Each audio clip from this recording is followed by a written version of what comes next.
folks. Welcome to Eyes on the Sky for the weekend of May 15th, 2020. This week, we'll focus a little more closely on a famous belt of constellations across our sky. Today, we'll start at sunset to remind you about the path the sun appears to take through the sky. We call this arc the ecliptic.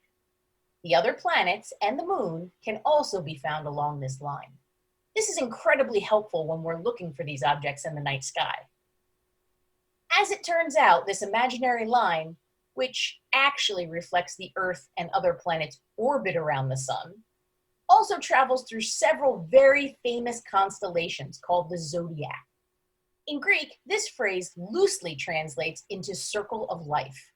There are actually 13 of these constellations, and through the year, the sun appears to move in front of each for about a month, which is the basis for the sun sign if you've ever read your horoscope. Meanwhile, during that month, we can see several of the zodiac signs across the nighttime sky right along the ecliptic. In the spring sky, we've already looked at two, Leo and Virgo.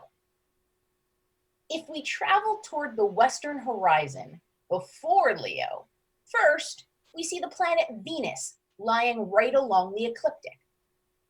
Then a winter constellation that looks like two stick figures. This is Gemini, the twins. The bright stars that represent their heads are named Castor and Pollux, after the sons of Zeus. Between Gemini and Leo is a constellation that's difficult to see in our night sky. Its shape doesn't really make its name obvious.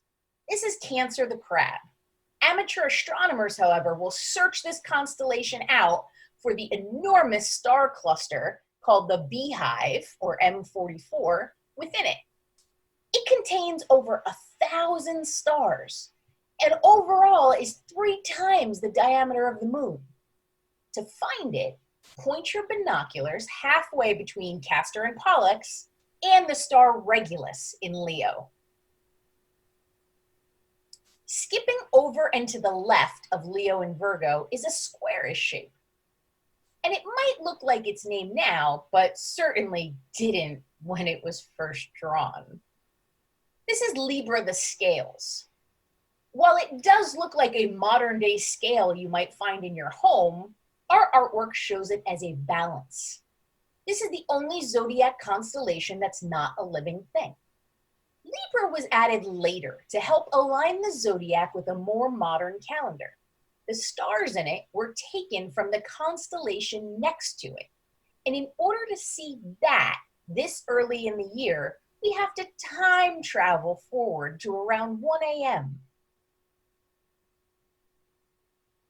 The J shape that you see has been seen by many, many different cultures over the years.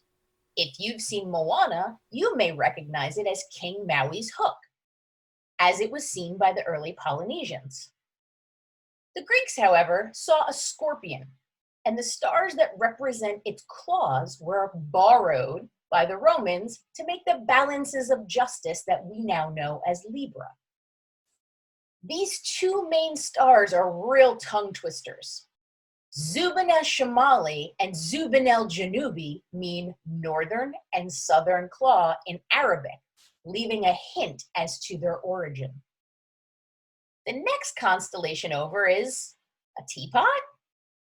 The teapot asterism shows us the constellation of Sagittarius the Archer, peeking out over the horizon. These last two constellations will become much higher in the sky during the summertime. Finally, notice Jupiter and Saturn just starting to rise in the southern sky at this time of night, right on the edge of the ecliptic. That's all for today, folks. I hope you get outside to try and find some of these constellations. We'll see you next time, and until then, keep looking up.